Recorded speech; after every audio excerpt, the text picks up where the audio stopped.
coming up with the walking bass lines around the first 4 bars of Autumn Leaves. We'll be using arpeggios. Sorry, C minor 7, F major 7, F dominant 7, B flat major 7, E flat major 7.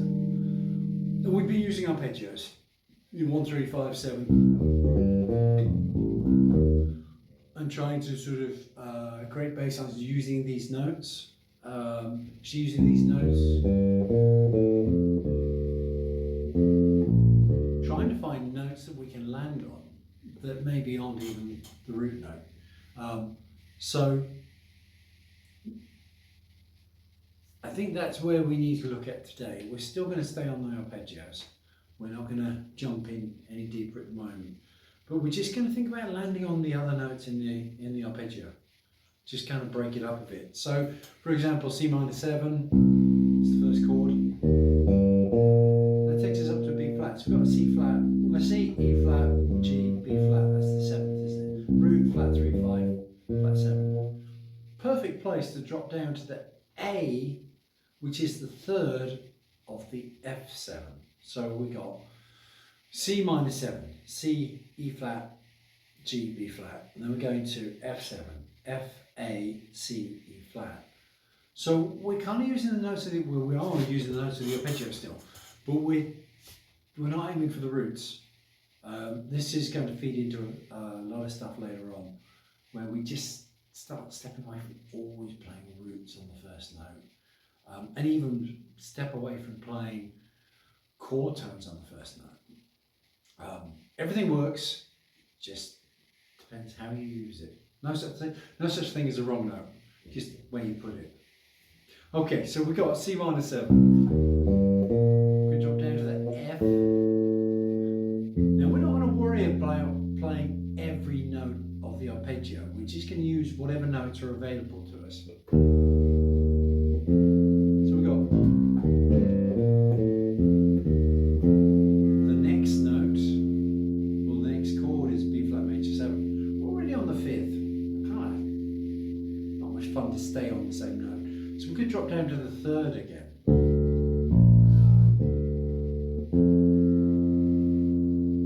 We're kind of using thirds here actually. And then we could drop down for the E flat major 7. So we got C minor 7, F7, we're going to A to the 3rd root, flat 7th, back up to the root, and we're dropping down for the B flat major 7, we're dropping down to the D, which is the 3rd B flat root,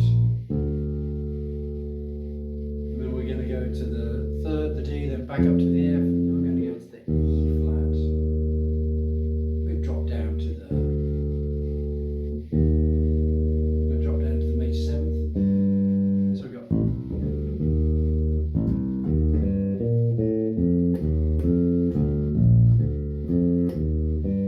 where do we go?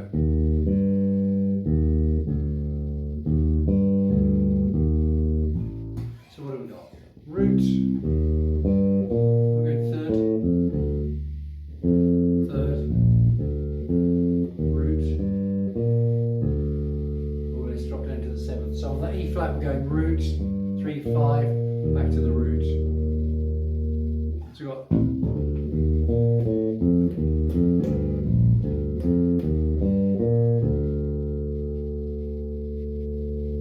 go root, 3rd, 5th, major 7th. So let's just think about this. Let's play it again.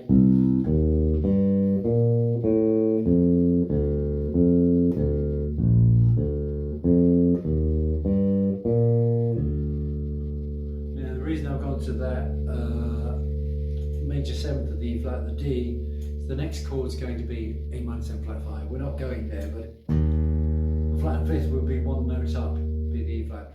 So several things going on here. We're still working on arpeggios. We're still keeping everything really kind of basic, but we're starting to break away from this whole root thing. 3rds, 5th, 7th, as I said in the videos before, are really important. And you can even get away with 9ths, 13ths, 11ths. It's how you use it. Okay, so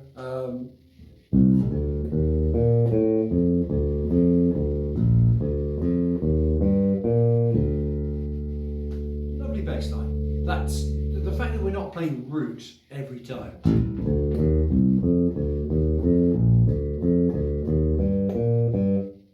There's nothing wrong with that. It's just what we're trying to do is improvise. When we're playing a bass line, we're improvising. We're just playing the same thing every time. We're not improvising. We're just kind of regurgitating same old stuff. So, but we have to keep in mind that we still have to emphasize the chords. Our job is to support, but also improvise. I mean, this is the whole thing about playing jazz. Everybody should be improvising all the time in some form. The fact that we're playing quarter notes is irrelevant. We're still improvising what we're going to play.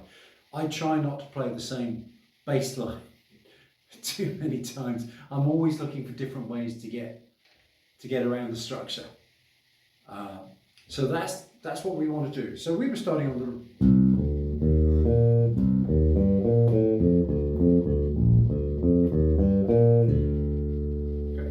started on the flattened third of the C minor. That's nice. Maybe go up to the fifth of the F7.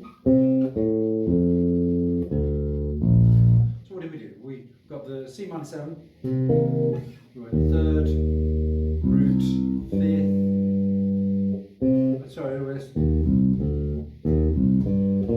so we went flattened third, root, fifth, flat seventh, and then we went to the fifth of the F7, which is C. So we got on root, what are we saying?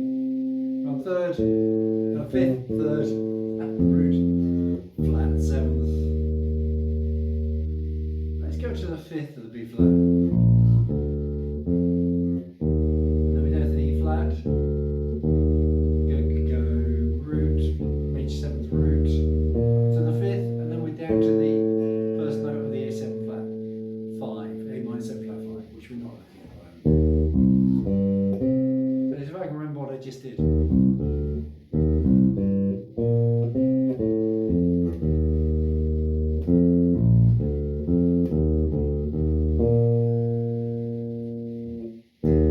Play one more time. Flat third.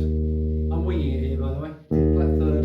Root, fifth, flat seventh, that's on the C minor 7. Then we're going to the F7, going 5, 3, 7, 5, 3, 1, flat 7. Harder to say while you're playing it. And then we went to the fifth of the B flat major 7, which is the F7, down to the root, B flat, up to the D, which is the third, back up to the fifth, which is the F, then we have the E major 7, we're going down to the root, then we're going down to the major 7th, up to the major 7th, up to the 5th, and then we're playing the root of the A minor 7 flat 5, but we're not going on from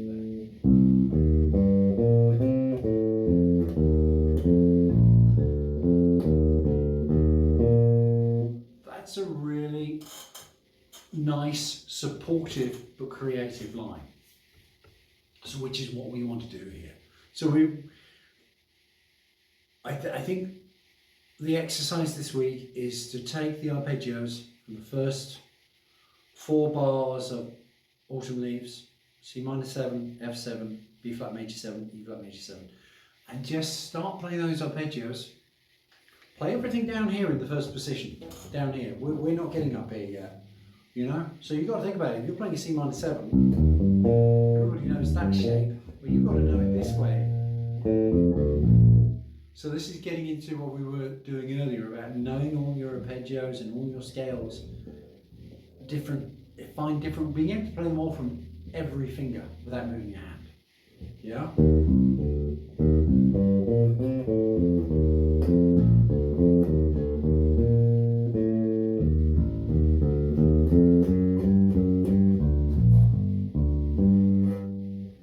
So that's enough to get on with this week. Just think about arpeggios.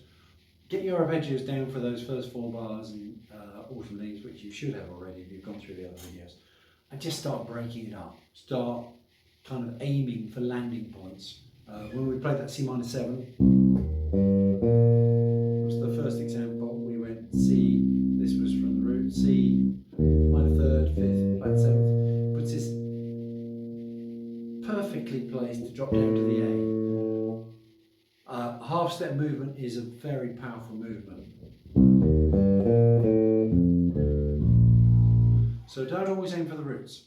Roots are great, but if you just play roots all the time, God, it's predictable. We don't want to be predictable. We want to be improvising. Just because saxophone player or guitarist is wailing away on the top doesn't mean that we're not improvising. We should be improvising all the time.